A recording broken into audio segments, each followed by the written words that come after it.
नमस्कार दोस्तों, आप सभी का स्वागत है हमारे यूट्यूब चैनल बेसिक ज्ञान 2.0 में। दोस्तों, आज के इस वीडियो में देखने वाले हैं सेंट्रल बैंक में पूछे जाने वाले जीके रीजनिंग मैथ का मॉडल प्रश्न पेपर, जो आपके लिए बिल्कुल ही लाभदायक साबित होगा। तो आप लोग इस वीडियो को शुरू से लेकर अंत तक देखें और आपका इस सीरीज में से कितना स्कोर रहता है कमेंट बॉक्स में जरूर साझा करें। चलिए आज का क्वेश्चन शुरू करते हैं। आज का हमारा पहला प्रश्न है, 3 के प्रथम 5 गुणजों का औसत बताएं। तो दोस्तों, आपसे पूछा गया है 3 के प्रथम 5 गुणजों का औसत क्या होगा। जिसको आंसर पता है वो कमेंट बॉक्स में करें, नहीं तो हम बताएंगे। देखिए इसको कैसे लगाएंगे। बोला गया है 3 के प्रथम 5 गुणज। आप ऐसे भी लिख सकते हैं, यानी 3 के पहले 5 गुणज लिख लीजिए। तो देखिए 3 का अगर टेबल याद है तो आप लिख सकते हैं 3, 3 दूना के 6, 3 तिली के 9, 3 चौके के 12 और 3 पाँचे 15। ये 3 के प्रथम 5 गुणज है। ठीक है, तो पूछा है कि इसका औसत बताएं। तो औसत बताने के लिए देखिए सबसे पहले औसत जानते हैं किसको कहते हैं, यानी बीच में जो व्यक्ति रहेगा उसको हम लोग औसत कहते हैं, यानी एवरेज कहते हैं। तो देखिए 5 है तो 2 इधर से निकाल दीजिए और 2 इधर से निकाल दीजिए, बीच में जो बचा होगा वही आपका आंसर होगा, यानी 9 हमारा बिल्कुल करेक्ट आंसर हो जाएगा, जो ऑप्शन डी में लिखा हुआ है।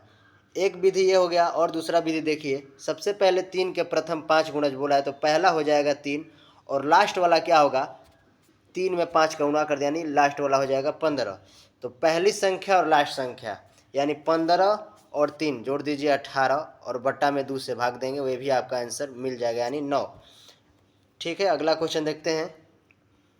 2 नंबर, निम्न में से कौन सा धावन सोडा यानी वॉशिंग सोडा का सही सूत्र है। तो दोस्तों, वॉशिंग सोडा का हमारा सही सूत्र हो जाएगा Na2CO3 इंटू 10H2O, यानी सी इसका बिल्कुल करेक्ट आंसर हो जाएगा। सी आप लोग याद करिएगा। खाने का सोडा का देखिए ऑप्शन डी में लिखा गया है, खाने वाला सोडा होता है ये जो NaCO3। सल्फ्यूरिक अम्ल बी में लिखा गया है, जिसे विट्रियल ऑफ फिनाइल कहा जाता है। सल्फ्यूरिक अम्ल अम्लों का राजा कहा जाता है। ठीक है, H2SO4। विरंजक चूर्ण ऑप्शन ए में लिखा है इसका सूत्र, विरंजक चूर्ण, ब्लीचिंग पाउडर जिसे हम लोग कहते हैं। अगला क्वेश्चन देखते हैं। 3 नंबर, दिए गए विकल्प में से ऐसे शब्द का चयन करें जो नहीं बनाया जा सकता है। ध्यान से इसको जरूर हम लोग को पढ़ना है कि बनाया जा सकता है या नहीं बनाया जा सकता, नहीं तो हम गलती कर देंगे और हमारा 1 नंबर कट जाएगा। तो देखिए कौन सा शब्द नहीं बनाया जा सकता, यानी 4 में से 3 बनेगा और 1 नहीं बनाया है, वही हमारा आंसर होगा। इसी में से देखना है कौन नहीं बनाया जा सकता। तो ऑप्शन चेक करते हैं। TAIL क्या इसमें लिखा है, तो जी लिखा है। TAIL भी है, सही है, ये वाला बन सकता है, पहला बन सकता है। दूसरा देखिए मिलिट्री, ये भी बन जाएगा बिल्कुल। इस्माइल, सी देखते हैं, SMILE दिया हुआ है, बिल्कुल हमारा आंसर ही हो जाएगा। ई इसमें आपको कहीं नहीं देखने को मिलेगा। ठीक है, यानी सी हमारा बिल्कुल करेक्ट आंसर हो जाएगा। सिमिलर भी बन जाएगा, आपको शुरू में दिख रहा होगा यहाँ पे सिमिलर, तो सी हमारा बिल्कुल करेक्ट आंसर होगा। अगला क्वेश्चन होगा 4 नंबर, अमित 10,000 रुपये साधारण ब्याज पर 10% वार्षिक दर पर 2 वर्ष के लिए उधार लेता है, और राकेश को 2 वर्ष के लिए चक्रवृद्धि ब्याज पर उधार दे देता है। अमित को कितना रुपया अधिक प्राप्त होगा। कहने का मतलब ये है कि कोई व्यक्ति है जो 10,000 रुपया उधार लेता है, तो वो अब जो किसी से उधार लेगा तो वो लिया है 10% की दर से और 2 साल के लिए, वही पैसा लाकर एक राकेश नामक व्यक्ति को दे देता है, लेकिन वो साधारण ब्याज पर न देकर चक्रवृद्धि ब्याज पर देता है। दर जो है सेम रखा है, यानी 10% ही रखा है, और समय भी रखा है सेम। तो बोला गया है कि कितना उसे अधिक पैसा मिलेगा, यानी वो तो साधारण ब्याज पे लिया था और इसको दे दिया है चक्रवृद्धि ब्याज पे। तो आप सभी लोग को पता होगा हमेशा साधारण ब्याज से चक्रवृद्धि ब्याज हर हाल में अधिक आता है। ठीक है, तो देखते हैं। सबसे पहले इसका हम लोग साधारण ब्याज निकालेंगे, तो हो जाएगा मूलधन गुणते दर गुणते समय बटा में 100, 0000, यानी 2000 हमारा इसका आ जाएगा साधारण ब्याज। ठीक है, चक्रवृद्धि ब्याज निकाल लेते हैं। मूलधन सेम है 10,000 रुपया गुणते 10% की दर से 2 साल का निकालना है, तो आप पहले इस विधि से निकाल लीजिए। ब्याज कितना होगा, A + B प्लस ए गुणते बी बटा में 100। इस पर हम लोग निकाल लेंगे पहले ब्याज कितना रहा है, यानी 10 प्लस 10 गुणते 10 बटा में 100, डबल जीरो इसका भी, यानी 10 10 20 1 21, यानी आ जाएगा हमारा 21%। 10,000 का निकाल देते हैं, डायरेक्ट हमारा ब्याज पता चल जाएगा कितना आ गया, 21%, डबल जीरो यानी 2100 रुपया आ जाएगा साधारण चक्रवृद्धि ब्याज। तो देखिए इसको अधिक कितना रुपया मिला है, तो 100 रुपया हमारा आंसर बिल्कुल सही हो जाएगा, यानी 2000 मिला था साधारण ब्याज और चक्रवृद्धि ब्याज कितना मिल गया, 2100 रुपया। तो कितना रुपया अधिक प्राप्त हुआ है ब्याज इससे, तो 100 रुपया, यानी हमारा आंसर सी बिल्कुल करेक्ट आंसर होगा। अगला क्वेश्चन देखते हैं।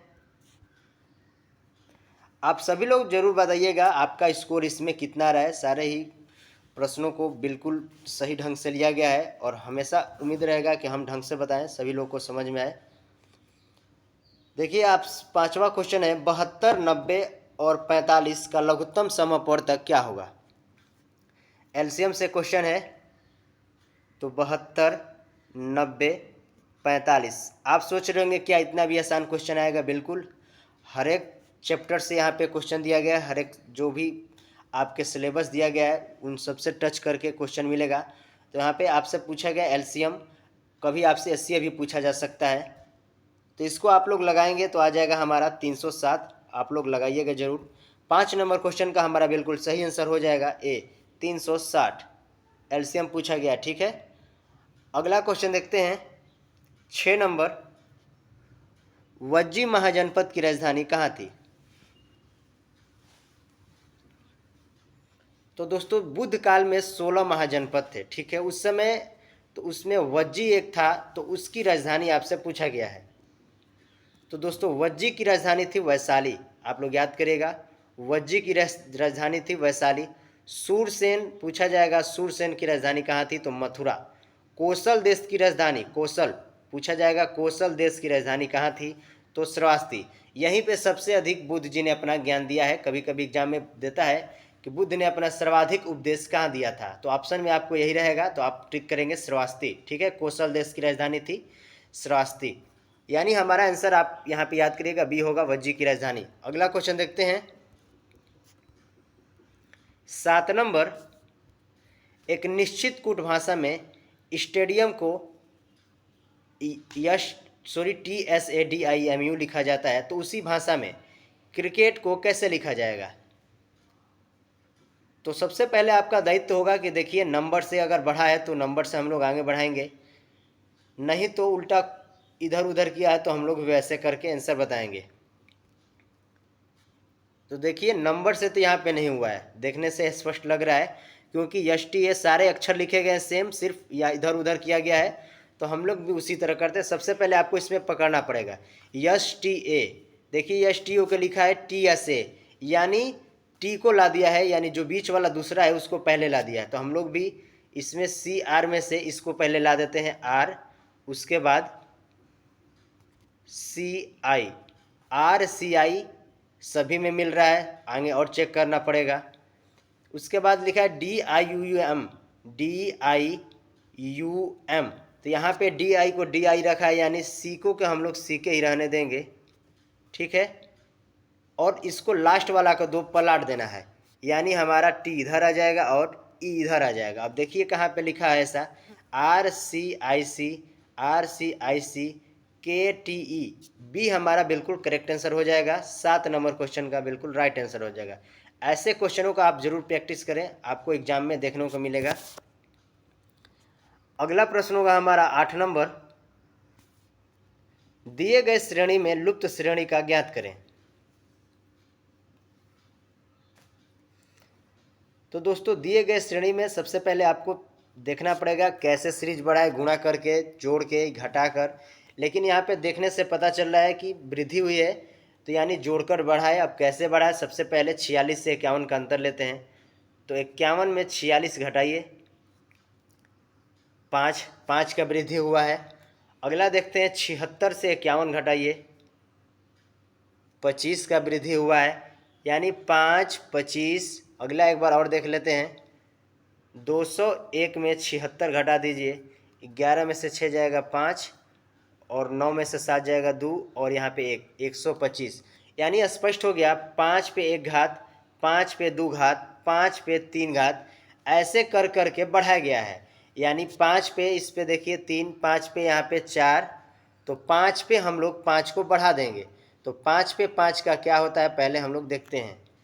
तो 5 गुणते 5 गुणते 5 गुणते 5 गुणते 5, तो 50 25 5 125, 125 पाँचे 625 और 625 में आप 5 का गुणा कर दीजिए, आपका मिल जाएगा 5 घात क्या होता है।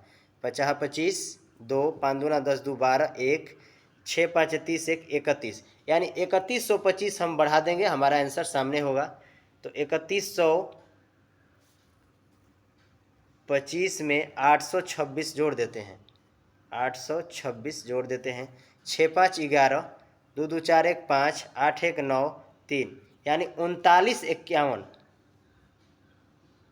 देखिए ऑप्शन में तो दिख नहीं रहा है, फिर से एक बार देख लेते हैं। 826 में 201 घटाने पे 5 2 और यहाँ पे आ जाएगा हमारा 8 में से 2 जाएगा 625। ठीक है, 625 में 5 का गुणा कर देते हैं। 50 25 5 दूना 10 2 12, 6 5 30 1 3125, 3125 बढ़ा देना है। तो 3125 में 826 को जोड़ देते हैं। 6 5 11, 2 2 4 1 5, 8 1 9 1 10 3 1 1 4। ऑप्शन में दिख नहीं रहा है, आप लोग इसको सही करिएगा, इतना ही हमारा करेक्ट आंसर हो जाएगा। ऑप्शन लिखने में मिस्टेक हुआ है। ठीक है, अगला क्वेश्चन देखते हैं। 9 नंबर, किन्हीं दो चिन्हों को आपस में बदलने पर समीकरण सही हो जाएगा। कौन से दो चिन्हों को आपस में बदल दिया जाए तो समीकरण हमारा सही बन जाएगा। तो काफ़ी इंटरेस्टिंग क्वेश्चन है ये। इसको कितना भी आप ये करेंगे चेक करना पड़ेगा, लेकिन चेक करने का भी तरीका होगा। हम लोग सबसे पहले भाग को ही चेंज करके देखेंगे किस में भाग है, डायरेक्ट हमको आंसर मिलने का पूरा उम्मीद रहता है। तो देखिए ऑप्शन बी को हम लोग पहले चेक करते हैं, क्योंकि भाग ही ऐसा है जो छोटा करेगा, और बाकी तो गुणा करेगा, इंक्रीज करेगा, बढ़ाएगा। लेकिन भाग हमारा आंसर आया है 22, यानी सब करके छोटा आया है 22 आया, तो हम लोग सबसे पहले भाग को ही चेंज करेंगे, गुणा और भाग को। तो जहाँ गुणा है वहाँ भाग कर दीजिए। तो 15 + 5, भाग के जगह पे यहाँ पे हम लोग गुणा कर देते हैं। 2 - 9 भागा 3। अब इसको अगर हल करते हैं 22 मिल जाएगा, तो हमारा आंसर सही होगा। तो सबसे पहले बोर्ड ऑफ मास नियम में जाएंगे, तो सबसे पहले भाग ही देना पड़ेगा। 3 से 3 तिली के 9, तो 15 + 5 दूना के 10 -3, तो 15 10 25 में से 3 जाएगा 22, हमारा करेक्ट आंसर हो जाएगा बी। ठीक है, आप लोग सबसे पहले भाग और गुणा को ही चेक करेंगे, क्योंकि भाग ही हमारा ऐसा है जो छोटा करेगा। अगला प्रश्न होगा 10 नंबर, निम्न में कौन सा सही सुमेलित नहीं है।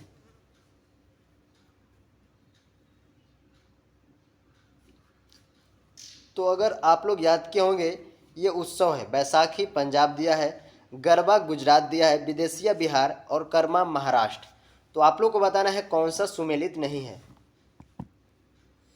तो देखिए इसका हमारा करेक्ट आंसर हो जाएगा डी। कर्मा जो है झारखंड का है, आप लोग याद करिएगा कहाँ का है, तो झारखंड, झारखंड का एक उत्सव है। ठीक है, विदेशिया बिहार बिल्कुल करेक्ट है, गुजरात गरबा ये भी सही है, पंजाब का बैसाखी ये भी हमारा सही है, यानी डी इसका हमारा बिल्कुल करेक्ट आंसर हो जाएगा। अगला प्रश्न होगा 11 नंबर, राज्य के नीति निर्देशक सिद्धांत किस देश से लिया गया है। तो दोस्तों राज्य के जो नीति निर्देशक सिद्धांत है यह हमारे संविधान में आयरलैंड से लिया गया है। ठीक है, आयरलैंड, यानी 11 नंबर क्वेश्चन का हमारा बिल्कुल सही जवाब हो जाएगा सी। नीति निर्देशक सिद्धांत हमारा आयरलैंड से लिया गया है। एक और क्वेश्चन पूछा जाता है ऑस्ट्रेलिया से, तो वो है समवर्ती सूची। समवर्ती सूची आपसे पूछा जाएगा कहाँ से लिया गया है, किस देश से, तो ऑस्ट्रेलिया से। मौलिक अधिकार, मौलिक अधिकार पूछा जाए तो हमारा आंसर होगा अमेरिका से मौलिक अधिकार। ध्यान दीजिएगा, अधिकार हमने बोला है, ना कि मौलिक कर्तव्य। अगर मौलिक कर्तव्य पूछेंगे तो रसिया यानी रूस से लिया गया है। अगला प्रश्न होगा 12 नंबर, एक वस्तु को 1785 रुपया में बेचने पर 15% की हानि होती है, तो 15% अगर आपको लाभ पाना है तो उसे कितना में बेचेंगे। फिर आपसे पूछा गया है विक्रय मूल्य। तो सबसे पहले ये वस्तु का 1785 रुपया करेक्ट दाम नहीं है, 15% हानि हुई है। जैसे में अगर आपसे पूछा जाए कि 80 रुपया में कोई वस्तु को बेचकर आपने 20% का हानि प्राप्त किया है, यानी सामान का दाम हमारा 80 रुपया से अधिक होगा। तो इसको हम लोग कैसे क्रय मूल्य सबसे पहले निकालेंगे। देखिए 80 रुपया में किसी वस्तु को बेचकर 20% का हानि हुआ है, तो 100 ऊपर लिखेंगे, कितने परसेंट का हानि हुआ है तो 20%। तो जो 20% का हानि हुआ है तो आपने कितना लाभ, मतलब कितना लिए होंगे। 20% आपको हानि हो गया तो कितना लिए होंगे, 100 हमेशा होता है, तो 80, यानी 80 से 80 कट जाएगा, यानी हमारा सामान का दाम कितना था, 100 रुपया था। इसी को बोला गया था 20% हानि पर बेचा गया है। तो जब 100 का सामान 20% हानि में बेचेंगे तो 20 रुपया का छूट देके बेच दीजिए, यानी 80 रुपया। सिर्फ यही कहने का मतलब था। तो सबसे पहले हम लोग क्रय मूल्य निकालेंगे। 1785, 15% हानि, यानी हम लोग पीछे जाएंगे, यानी सामान का दाम हमारा आएगा इससे अधिक 1785 से, तो गुणते 100 बटा में 15% की हानि हुई है तो 85 यहाँ पे कर दीजिए। अब कटा कर ला देंगे, ये हमारा आ जाएगा क्रय मूल्य। अब बोला यही क्रय मूल्य को 15% लाभ पर बेचना है, तो यह वस्तु का हमारा क्रय मूल्य आ गया है, अब इसको लाभ पर बेचना है। तो हमेशा जो क्रय मूल्य पर लाभ पर बेचेंगे तो इस पर 115 लाभ है, लेते 115% बटा में 100 कर दीजिए। डायरेक्ट आपका आंसर आएगा, 100 से 100 कट जाएगा। इसको कटाएंगे, 17 से 17 पचे 85, 17 एकम 17, 0 17 पचे 85, 5 से कटा देंगे, 21 दान में 21 का इसमें गुणा कर देंगे, आ जाएगा हमारा आंसर 2415, यानी 12 नंबर क्वेश्चन का हमारा बिल्कुल करेक्ट आंसर सी हो जाएगा। अगला प्रश्न होगा 13 नंबर, 1980 में भारत के कितने बैंकों का राष्ट्रीयकरण किया गया था। तो दोस्तों 1980 में टोटल 6 बैंकों का राष्ट्रीयकरण किया गया था, यानी ऑप्शन हमारा डी बिल्कुल करेक्ट आंसर हो जाएगा। ध्यान दीजिएगा, अगर आपसे पूछा जाए सबसे पहले बैंकों का राष्ट्रीयकरण कब किया गया है तो 1969 में इंदिरा गांधी की सरकार थी, उस समय 14 बैंकों का राष्ट्रीयकरण किया गया था। ठीक है, 14 बैंक आप लोग जरूर याद करिएगा, इस क्वेश्चन को काफ़ी बार पूछा जाता है। यहाँ पे पूछा गया 1980 में, तो सबसे पहले बैंकों का राष्ट्रीयकरण 1969 में 14 किया गया था, और उसके बाद दूसरा जो राष्ट्रीयकरण किया गया है, राष्ट्रीयकरण यानी सरकारी संस्था बनाया गया था, तो उस समय 6 किया गया। ठीक है, 1980 में। अगला क्वेश्चन देखते हैं 14 नंबर, निम्न में कौन ग्रीन हाउस के लिए जिम्मेदार गैस नहीं है। जो शीत ग्रह बनता है हमारा, कांच ग्रह जिसे हम लोग कहते हैं, ग्रीन हाउस गैस के लिए जिम्मेदार गैस कौन सी नहीं है। तो दोस्तों इस क्वेश्चन का हमारा बिल्कुल सही आंसर हो जाएगा सी, नाइट्रोजन। नाइट्रोजन जो है ग्रीन हाउस गैस के लिए जिम्मेदार गैस नहीं है। इसमें मोनोऑक्साइड आ जाएगा, कार्बन डाइऑक्साइड आ जाएगा, मीथेन आ जाएगा, ओजोन आ जाएगा, नाइट्रिक ऑक्साइड आ जाएगा, ये सारे जो हैं ये ग्रीन हाउस गैस है। ऑक्सीजन भी रहता है तो हम लोग ऑक्सीजन को भी ट्रीट करते हैं, ऑक्सीजन ग्रीन हाउस गैस नहीं है। ठीक है, आप लोग याद करिएगा ग्रीन हाउस गैस किसका, ओजोन का देखिए O3 होता है, और कार्बन डाइऑक्साइड का आप लोग पता होगा CO2 होता है। अगला क्वेश्चन देखते हैं 15 नंबर, ए और बी की आय का अनुपात 2:3 है, उनके व्यय का अनुपात 3:5 है। यदि प्रत्येक 1000 रुपये बचाते हैं तो ए की आय बताएं।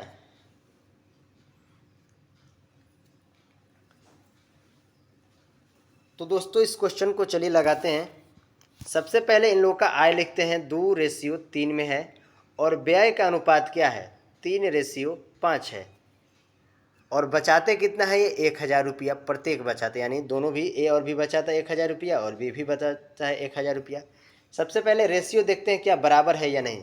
3 से कितना बड़ा है, 5, यानी 2 हुआ है। 2 से कितना बड़ा है, 1, यानी रेशियो जो हमारा है बराबर नहीं है। दोनों तरफ या तो एक एक आना चाहिए, दोनों तरफ दो दो आना चाहिए, यानी रेशियो बराबर आना चाहिए। अंतर जो है वो बराबर आएगा तभी हमारा सवाल बनेगा। अगर बराबर है तब तो ठीक है, नहीं बराबर है तो हम लोग सबसे पहले बराबर करेंगे। कैसे बराबर करेंगे ये भी देखिए, 2:3 और 3:5। हमने देख लिया था बराबर नहीं है, तो सबसे पहले बराबर करने के लिए ऊपर वाले अनुपात का अंतर करिए। 3 2 का अंतर कितना होगा 1, और 5 3 का अंतर कितना होगा 2। अब इन दोनों अंतरों का ऊपर नीचे गुणा कर दीजिए, यानी नीचे वाला का ऊपर और ऊपर वाला का नीचे। तो सबसे पहले नीचे से ही हम लोग चालू करेंगे। 2 से 2 दूना के 4, नया अनुपात बन रहा है, ध्यान दीजिएगा। और 2 तिहाई 6, ये हो गया। इसका 1 का नीचे वाले में गुणा, 3 1 3 और 5 1 5। अब हमारा ये नया अनुपात है। अब देखिए अंतर समान आ गया होगा। 6 से कितना बड़ा है 5 हुआ है, 1 बढ़ा है। 4 से कितना बड़ा है, सॉरी 6 से कितना घटा है कि 5 हुआ है, 1 घटा है।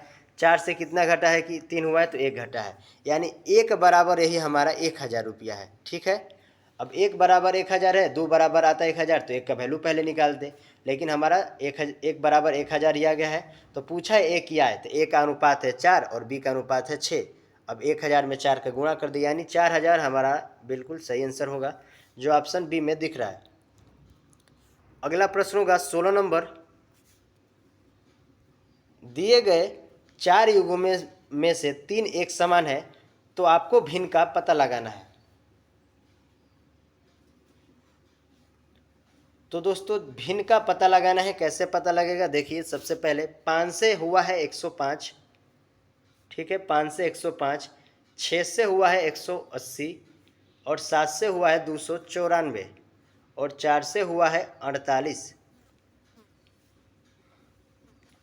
तो समझते हैं इस क्वेश्चन को।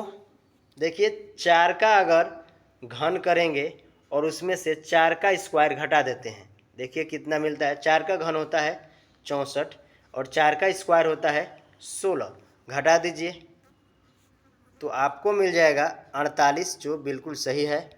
7 का देखिए होता है क्यू, और में से 7 का वर्ग घटा दीजिए। 343 में से 49 घटाएंगे, 294 हमारा सही है। यानी कहने का ये मतलब है, जो इधर वाला दिया गया है 5 6 7, इसका एक बार घन करिए और वर्ग करिए और घटा दीजिए। ठीक है, तो 6 का वर्ग करेंगे, सॉरी 6 का घन 216, और 6 का वर्ग घटाएंगे 36, 180, जो बिल्कुल सही लिखा है। यानी तीनों हमने चेक कर लिया है, ऑप्शन ए हमारा बिल्कुल सही होगा। कैसे होगा सही, देख भी लेते हैं। 5 का घन हो जाएगा 125, और 5 का स्क्वायर हो जाएगा 25, घटाएंगे तो आना चाहिए था 100, लेकिन लिखा गया इसमें क्या 105। हमारा बिल्कुल सही आंसर ए हो जाएगा। अगला प्रश्न होगा 17 नंबर।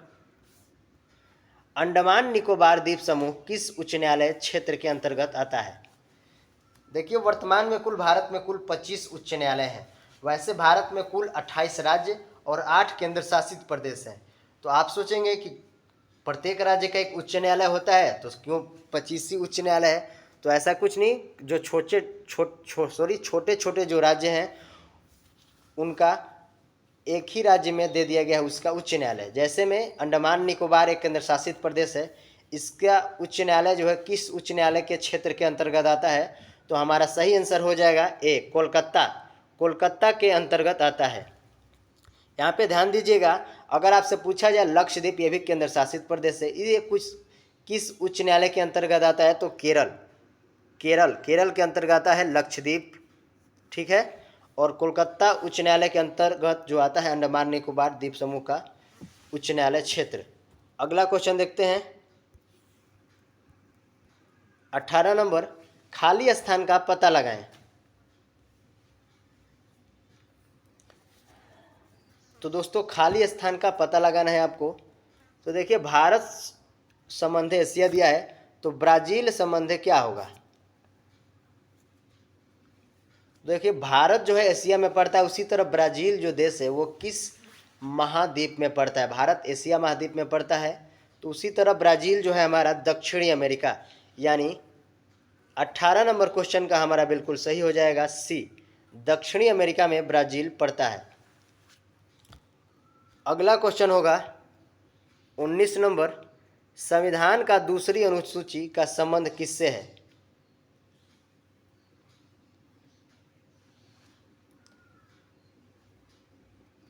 तो दोस्तों संविधान का दूसरी अनुसूची का संबंध ये शपथ ग्रहण यानी दोस्तों संविधान का दूसरी अनुसूची का संबंध हमारा वेतन से, आप लोग याद करिएगा। 19 नंबर क्वेश्चन का हमारा बिल्कुल सही आंसर हो जाएगा डी। वेतन जो भी भत्ता मिलता है, जो भी सरकारी नेता लोग हैं, विधायक, नेता, मंत्री, राज्यपाल, मुख्यमंत्री जो भी हैं, ये संविधान की दूसरी अनुसूची में बताया गया है कि इनको वेतन कैसे मिलेगा। ठीक है, तीसरी अनुसूची में वो शपथ ग्रहण से संबंधित है, आप लोग याद करिएगा। थोड़ा सा बताने में मिस्टेक हो गया है। जो दूसरी अनुसूची है वो वेतन से, आप लोग याद करिएगा। पहला जो है केंद्र और राज्य और केंद्रों के बारे में इसमें बताया गया है। केंद्र और राज्य यानी भारत में कुल 28 राज्य और 8 केंद्र शासित प्रदेश हैं, इसमें चर्चा किया राज्यों के बारे में। दूसरी अनुसूची में वेतन के बारे में, तीसरी अनुसूची में शपथ ग्रहण के बारे में, चौथी अनुसूची में ये राज्यसभा के सीटों का आवंटन के बारे में। अगला क्वेश्चन देखते हैं 20 नंबर। किसी राज्य में मुख्यमंत्री सहित मंत्री परिषद की न्यूनतम संख्या क्या हो सकती है? इसको स्टार लगा लीजिए, काफ़ी महत्वपूर्ण प्रश्न है ये। राज्य में पूछा जाए, चाहे जैसे अभी चुनाव हुआ था हमारा लोकसभा का, 18वीं लोकसभा का, तो ऐसा इसमें क्वेश्चन पूछा जा सकता है कि जो मंत्री बने हैं, ये लोकसभा का जो कुल सीट है उसका कितना % लोग मंत्री बन सकते हैं। तो हमारा आंसर हो जाएगा 15%। आप लोग याद करिएगा, राज्य में पूछा जाए चाहे केंद्र में पूछा जाए, यानी बी हमारा बिल्कुल करेक्ट आंसर हो जाएगा। अगला प्रश्न हो जाएगा, यहाँ पे आपसे सभी लोगों से प्रश्न होगा, जैसे में अभी लोकसभा का चुनाव हुआ है 543 पे, तो आप लोग बताएं 15% इसका यानी अधिकतम जो है कितने मंत्री बन सकते हैं लोकसभा का। जब अभी बन भी चुके हैं, जो 18वीं लोकसभा का चुनाव हुआ है इसके मंत्री बन भी चुके हैं, तो आप लोग बताएं 15% निकालेंगे तो हमारा आंसर क्या आएगा 543 का। 21 नंबर क्वेश्चन होगा, नंदा देवी पर्वत किस राज्य में स्थित है?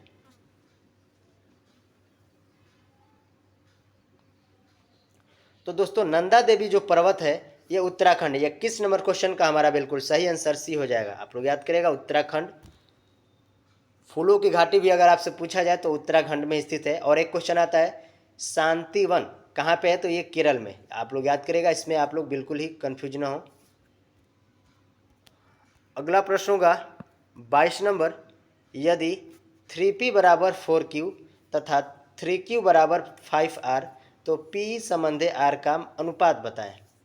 यानी यहाँ पे देखने में लग रहा है 4 लोग हैं, लेकिन यहाँ पे 3 ही लोग हैं। ठीक है, p q r यानी q यहाँ पे 2 बार आया है, तो इस नियम पे हम लोग लगाएंगे a रेशियो b, जो 2 बार आएगा उसको बीच में रख देंगे, और यहाँ पे c इसी नियम पे हम लोग लगाएंगे, यानी 3p और 4q बराबर 3q बराबर 5r। तो यहाँ पे q 2 बार है, इसको बीच में रखेंगे, यानी 3। सबसे पहले इसका हम लोग मान निकालेंगे क्या क्या है। देखिए 3p बराबर 4q है।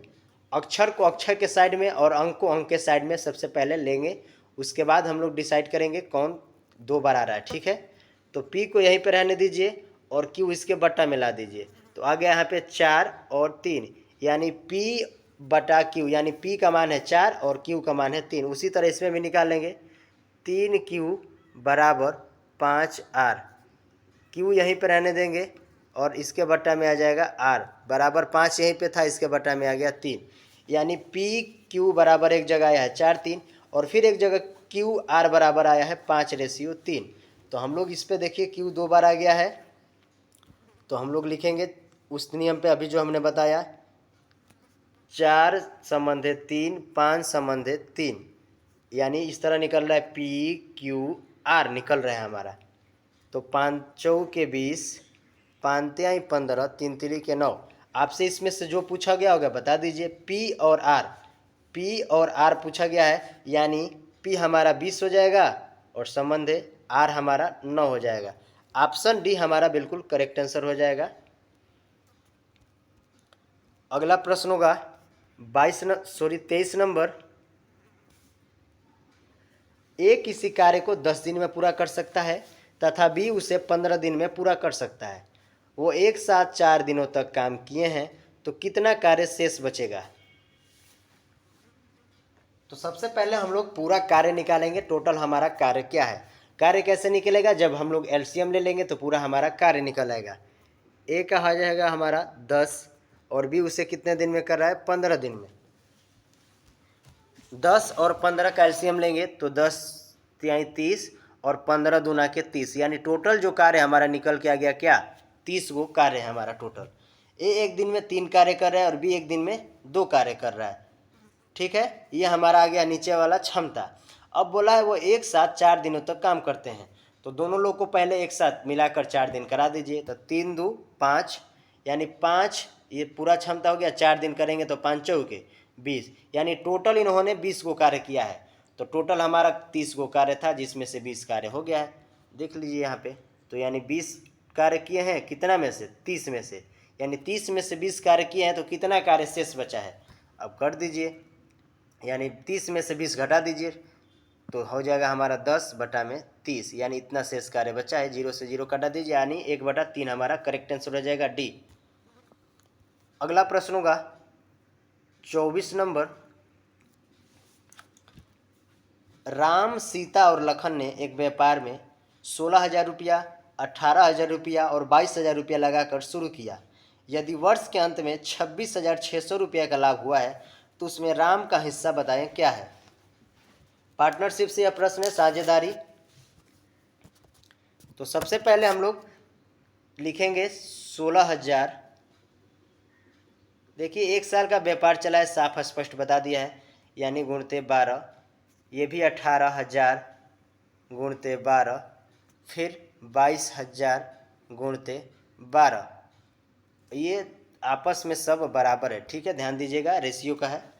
तो सबसे पहले 12 से 12 ही कट जाएगा सारे में से, और 000 000 000 बच गया है आपका इस तरह 16:18:22, और कटाना है, छोट कर दीजिए 2 से 8 9 11। ये हमारा लाभ का अनुपात हो गया है। और रुपया में कितना दिया है लाभ हमारा, तो 26,600। इन सबको जोड़ लीजिए, 11 9 20 8 28, 28 बराबर 26,600। तो सबसे पहले हम लोग एक का वैल्यू निकालेंगे। 28 बराबर 26,600 है, तो एक का वैल्यू निकालते हैं, तो भाग दे देंगे, निकल जाएगा हमारा। 4 से भी कटेगा, 7 से भी कटेगा, क्योंकि 28 जो है 7 का भी पढ़ा में आता है और 4 का भी पढ़ा में आता है। बड़ा से कटाते हैं 7 से, 7 चौक 28, 7 से कटा दीजिए, 7 3 के 21, 7 8 56 0 0। फिर कटा देते हैं 4 से, 4 9 36 और 4 5 20, ठीक है, यानी 950 950। एक का वैल्यू आ गया हमारा 950।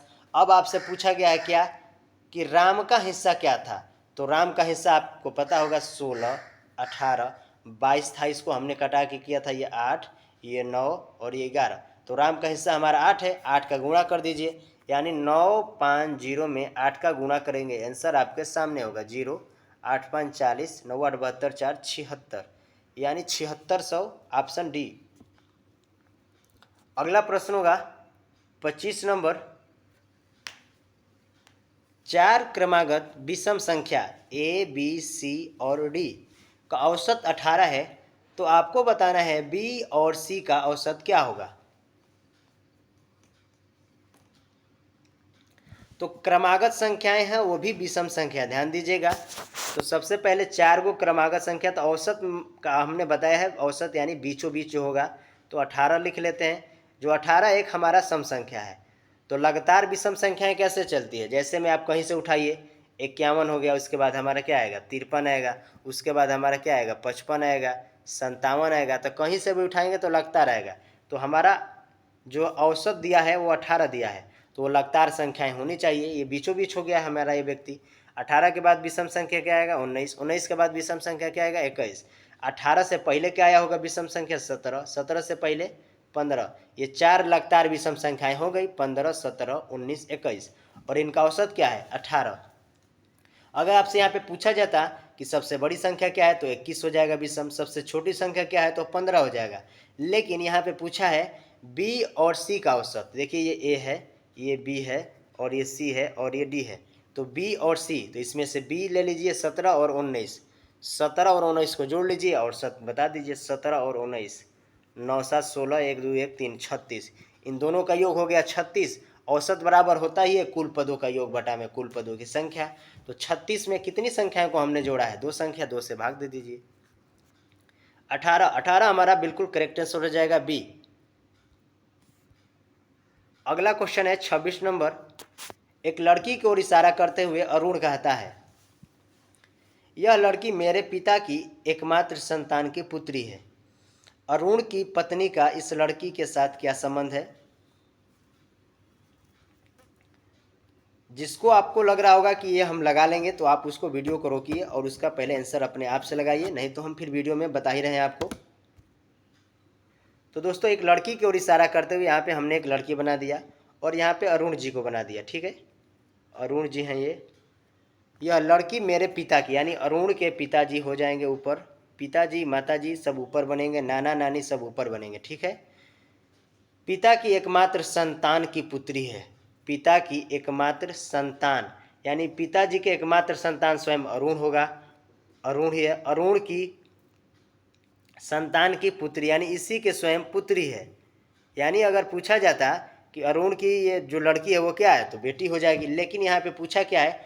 अरुण की पत्नी, अरुण की पत्नी का इस लड़की के साथ, यानी ये लड़की जो है अरुण की पत्नी को क्या कहेगी? तो जब अरुण इसका पिता हो गया तो इसकी पत्नी इसकी माता हो जाएगी लड़की की। हमारा आंसर सही होगा ए, माता। सिंपल सा प्रश्न था, कोई उलझन नहीं थी इसमें। आगे बढ़ते हैं 27 नंबर। सांप किस जंतु वर्ग से संबंधित है? सांप, दुनिया भर में सांप की अनेक प्रजातियां हैं। तो दोस्तों सांप जो है वो हमारा सरीसृप के अंतर्गत आता है, यानी 27 नंबर क्वेश्चन का हमारा बिल्कुल सही आंसर भी हो जाएगा सरीसृप। ठीक है, आप लोग याद करिएगा सरीसृप। आप सभी लोगों से यहाँ पे प्रश्न होगा, उभयचर प्राणी किसे कहते हैं? कमेंट बॉक्स में विस्तृत जरूर जानकारी दीजिए उभयचर प्राणी। और उभयचर प्राणी में कौन कौन से जीव आते हैं? कमेंट बॉक्स में अपना जवाब जरूर दीजिएगा। अगला प्रश्न होगा 28 नंबर। असहयोग आंदोलन की शुरुआत किस वर्ष हुई थी?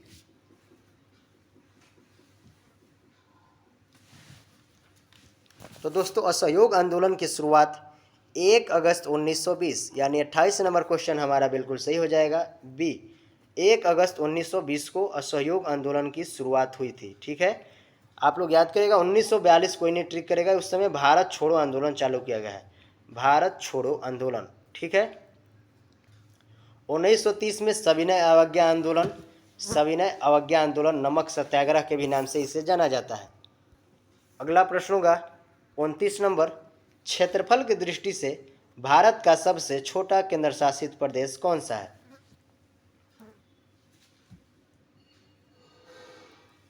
तो साथियों क्षेत्रफल की दृष्टि से सबसे छोटा जो केंद्र शासित प्रदेश वो हमारा लक्षद्वीप, हमारा आंसर हो जाएगा ए। ठीक है, लक्षद्वीप की राजधानी है कवारती, आप लोग जरूर याद करिएगा। देखिए पूछा जाएगा क्षेत्रफल की दृष्टि से सबसे बड़ा केंद्र शासित प्रदेश कौन सा है, तो हमारा लद्दाख हो जाएगा। आप लोग जरूर याद करिएगा। अगर सिर्फ केंद्र शासित न पूछकर राज्य पूछा जाए, जैसे सबसे बड़ा राज्य क्या है क्षेत्रफल के हिसाब से, तो सबसे बड़ा राज्य हमारा है राजस्थान। और सबसे छोटा राज्य क्या है क्षेत्रफल के हिसाब से, तो गोवा। सबसे अधिक जनसंख्या वाला राज्य हमारा उत्तर प्रदेश जनसंख्या के आधार पर, और सबसे कम जनसंख्या वाला राज्य हमारा हो जाएगा सिक्किम। इस प्रश्न से हमें इतनी जानकारी मिलेगी। नेक्स्ट क्वेश्चन देखते हैं 30 नंबर क्वेश्चन है, निम्न में हड़प्पा से किस स्थान से खेती का प्रमाण मिला था?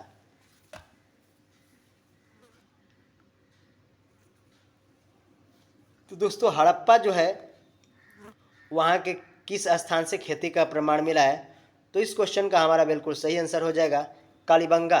कालीबंगा से सर्वप्रथम खेती का प्रमाण मिला है, आप लोग याद करिएगा। ठीक है, अगला क्वेश्चन देखते हैं 31 नंबर। नाबार्ड बैंक की स्थापना किस समिति के सिफारिश पर की गई थी?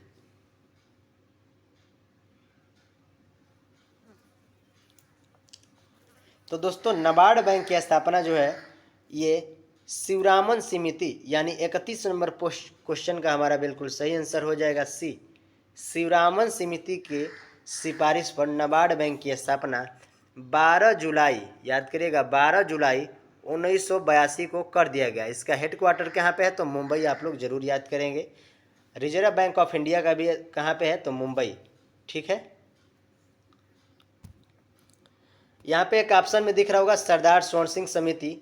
तो आपसे पूछा जाएगा संविधान में जो मौलिक कर्तव्य है जो रूस से लिया गया है, कहाँ से लिया गया है? रूस से। मौलिक कर्तव्यों की संख्या टोटल 11 है। ये किस समिति के सिफारिश पर जोड़ी गई थी? तो ये सरदार स्वर्ण सिंह समिति के सिफारिश पर जोड़ी गई थी हमारे संविधान में। आप लोग याद करिएगा। आप लोग बताएं ये मौलिक कर्तव्य हमारे संविधान में कौन संविधान संशोधन के तहत जोड़ा गया था? जो मौलिक कर्तव्य हमारे संविधान का हिस्सा नहीं है, इसको जोड़ा गया है संशोधन करने के बाद, यानी आपको बताना है किस संविधान संशोधन के तहत इसको जोड़ा गया था। 32 नंबर प्रश्न होगा, एक लैपटॉप का अंकित मूल्य 65,000 रुपया है।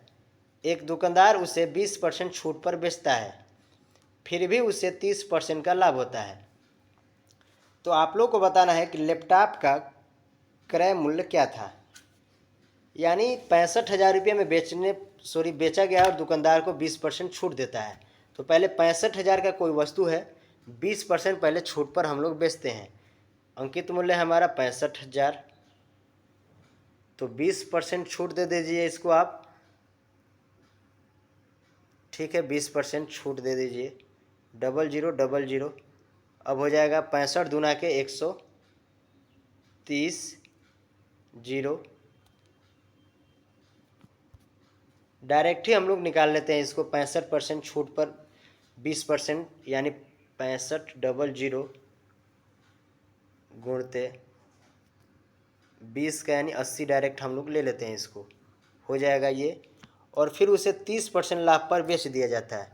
फिर इसी को 30% लाभ पर बेच दिया जाता है। तो क्रय मूल्य क्या था हमारा?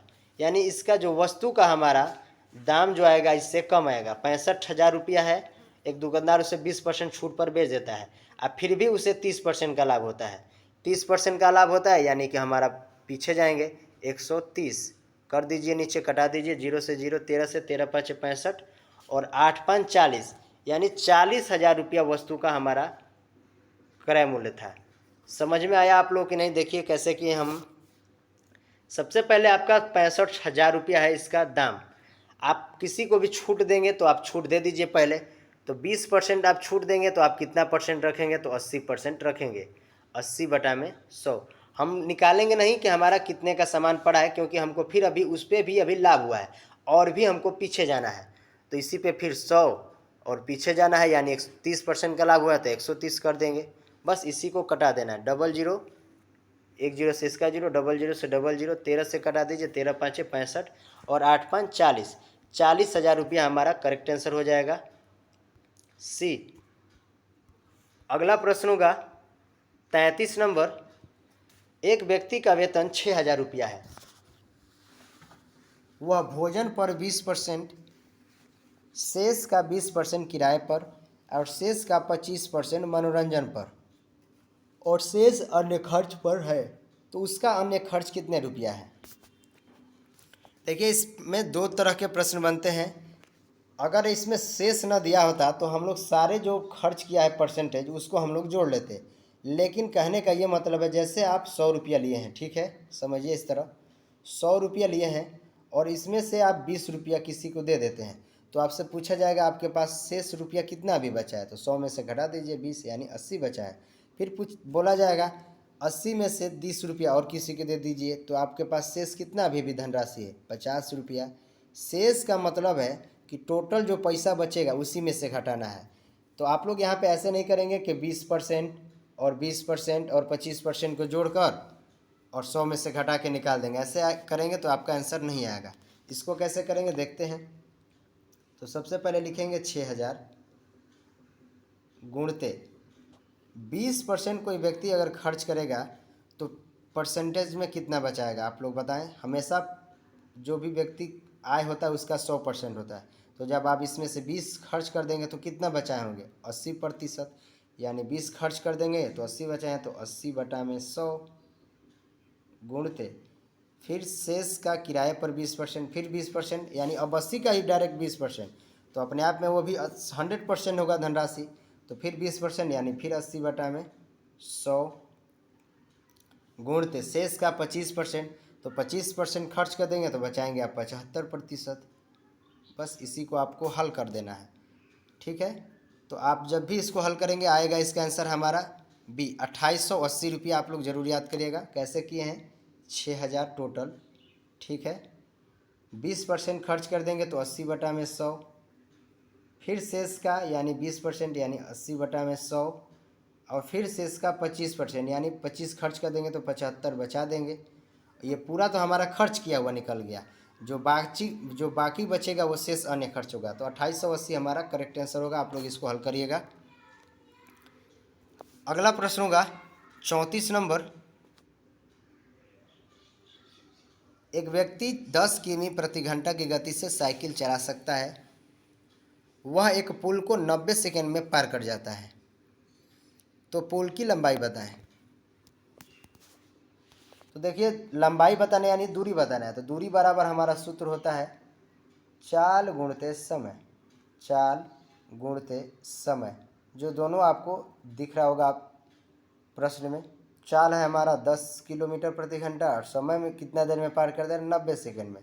ये किमी प्रति घंटा में है और ये सेकंड में है, तो आप दोनों में से किसी एक को एक जैसे पैमाने में कर लीजिए। अगर मीटर में बदलना है तो इसको बदल लीजिए, किमी प्रति घंटा को 5/18 से, और नहीं तो इसको 18/5 से करिए। जो इससे करना है आपको आ जाएगा, यानी 10 गुणते 90 है।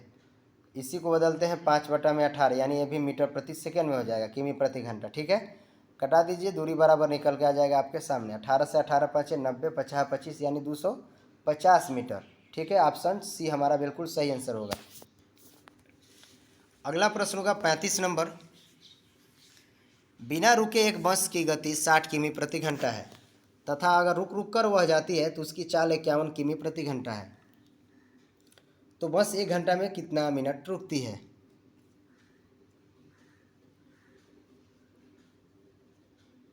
तो दोस्तों इसका फार्मूला होता है, पहले दोनों चालों का अंतर होता है, ठीक है। लिख लीजिए आप लोग ध्यान से, दोनों चालों का अंतर। हम जो सारा तो नहीं लिख पा रहे हैं लेकिन हम जो बोल रहे हैं उसको आप लोग ज़रूर नोट करिएगा। दोनों चालों का अंतर होता है, ठीक है। और बटा में बिना रुके हुए चाल, बिना रुके हुए चाल, बिना रुके हुए, रुक रुक कर नहीं, बिना रुके हुए चाल, और गुणते में यहाँ पे 60, क्योंकि सारे ये किमी प्रति घंटा है। मिनट में बताना है कितना मिनट रुकती है 1 घंटा में, तो हम लोग तो करते हैं 60 में से 51 घटा दीजिए, बचेगा 9।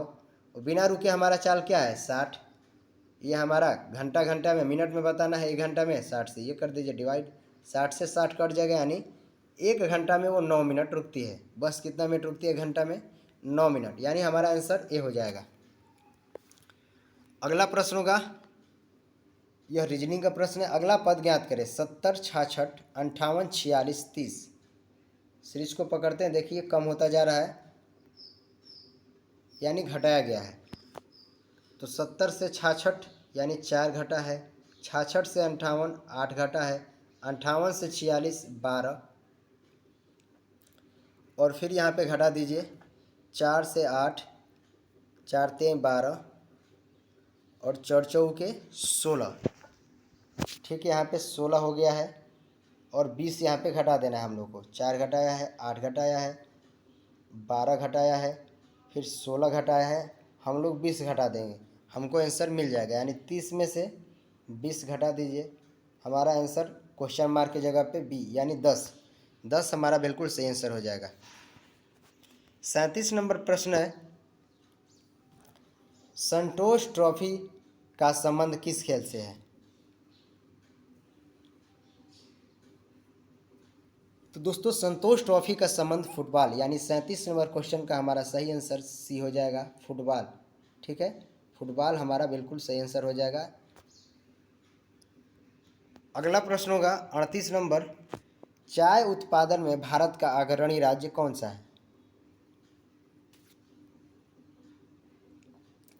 तो दोस्तों चाय उत्पादन में भारत का पहला राज्य हमारा असम हो जाएगा, असम। असम की राजधानी दिसपुर है, आप लोग याद करिएगा। 38 नंबर क्वेश्चन का हमारा बिल्कुल सही आंसर डी हो जाएगा, असम। 39 नंबर प्रश्न है, कांग्रेस का प्रथम अधिवेशन किस व्यक्ति ने किया था। तो दोस्तों 28 दिसंबर 1885 में भारतीय राष्ट्रीय कांग्रेस पार्टी की स्थापना हुई थी। और किसने किया है? तो एयू हामो। और इसके पहले जो अध्यक्ष बने थे उसी है, आपसे पूछा गया, भूमेश चंद्र बनर्जी, यानी सी हमारा बिल्कुल करेक्ट आंसर हो जाएगा। आप लोग याद करेगा, इसकी स्थापना मुंबई में हुआ है 1885 में। ये भारत की सबसे पहली पार्टी है राष्ट्रीय नेशनल पार्टी। ठीक है, इस समय अगर टोटल पूछा जाए कुल कितने हैं नेशनल पार्टियों की संख्या, तो 6 है। अगला प्रश्न होगा और ये हमारा लास्ट प्रश्न होगा और आपके लिए क्विज रहेगा। आप लोग जरूर क्विज का जवाब दीजिएगा और आप लोग जरूर ध्यान से बताया करें कि आपका इसमें से 40 में से आपका कितना टोटल सही हुआ है।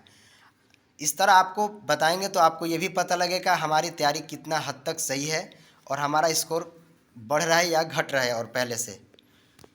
तो इसको आप लोग को बताना है कमेंट बॉक्स में। और आज का वीडियो कैसा लगा ज़रूर बताएं। धन्यवाद।